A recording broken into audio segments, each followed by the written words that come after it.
आइए, now listen to me.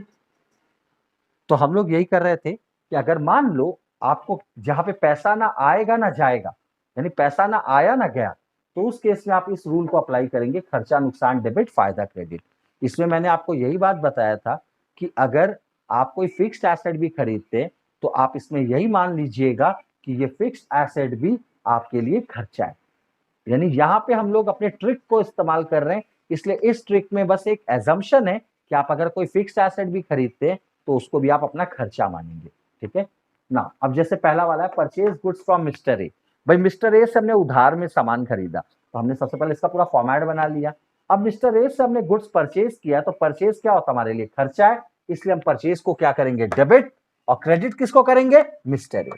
फिर इसका नरेशन लिखेंगे, बीइंग परचेज गुड्स, आपकी मर्जी, फ्रॉम मिस्टर ए लिखो या मत लिखो, आप सिर्फ बिंग परचेज गुड्स भी लिख सकते हो। उसके बाद यहां से यहां तक ऐसे लाइन। ठीक है। उसके बाद सेकंड नंबर में क्या है, sold goods to mister B. Mister B को आपने सेल्स किया, तो सेल्स करने से क्या होता है, मेरा फायदा। भाई सेल करने से क्या होता है, मेरे लिए फायदा है सेल, जैसे परचेज खर्चा है, सेल फायदा है। फायदा है तो हमको सेल्स को क्या करना है, क्रेडिट। तो सेल्स को अगर हमको क्रेडिट करना है तो डेबिट किसको करना है, मिस्टर बी। तो मिस्टर बी को हम करेंगे debit, mister B account dot dot dot dot dot debit to sales account. I hope आपको समझ में आ रहा होगा। अमाउंट डालेंगे 50,000, 50,000। नरेशन लिखेंगे, being sold goods to mister B. आइए आगे बढ़ते हैं। फिर यहां से यहां तक हम ऐसे लाइन टान देंगे। नंबर 3 में आते हैं, ये नंबर 1, ये नंबर 2, ये नंबर 3। मैंने यहाँ पे डेट नहीं दिया था, इसलिए मैं यहाँ पे डेट नहीं लिख रहा, मैं सीरियल नंबर यहाँ पे दे दिया हूँ। ठीक है। Number 3, purchase furniture from mister C. इस केस में देखो, आप फर्नीचर खरीद रहे हो, तो मैंने आपको बताया था ना कि अगर आप फिक्स्ड एसेट भी खरीदते हो, तो इस चैप्टर के लिए अगर आप फिक्स्ड एसेट भी खरीदते हो तो इस रूल में फिक्स्ड एसेट को भी खर्चा ही बोला जाता है। तो आप अगर फर्नीचर खरीद रहे हो, तो फर्नीचर खरीदने से भी क्या हुआ, आपका खर्चा हुआ, पैसा गया, है ना भाई, पैसा। चलो इस केस में आप बोलेंगे सर मिस्टर सी से उधार में खरीदे, चलो ठीक है भाई, पैसा तो नहीं गया, उधार में है, मिस्टर सी से हमने फर्नीचर खरीदा है, तो फर्नीचर खरीदने से भी लोकल लैंग्वेज में कहेंगे तो क्या कहेंगे, हमारा खर्चा हो गया। तो फर्नीचर भी आपके लिए क्या है, खर्चा। तो खर्चा है तो हमको उसको आपको क्या करना पड़ेगा भाई, डेबिट। खर्चा है तो हमको उसको क्या करना पड़ेगा, डेबिट। तो फर्नीचर को भी हम क्या करेंगे, डेबिट करेंगे।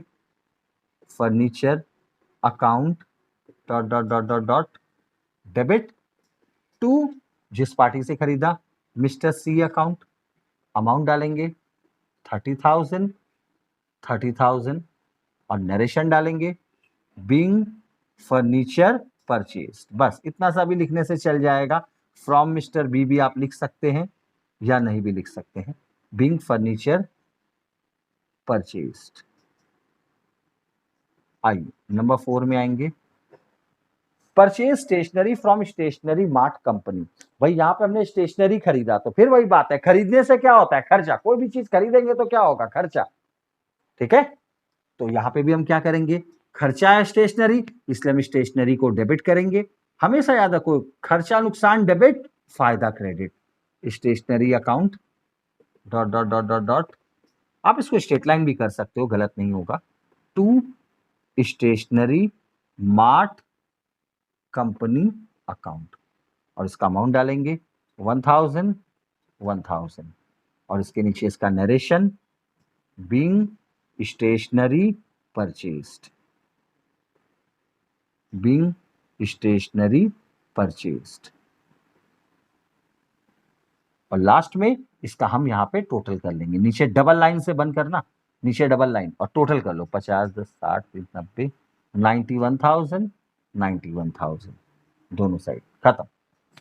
बहुत सारे बुक्स में लिखा है कि यहाँ पे टोटल लिखना, तो आप भी लिख सकते हो टोटल, गलत नहीं होगा। आप भी यहाँ पे इसके सामने टोटल लिख सकते हो, गलत नहीं होगा।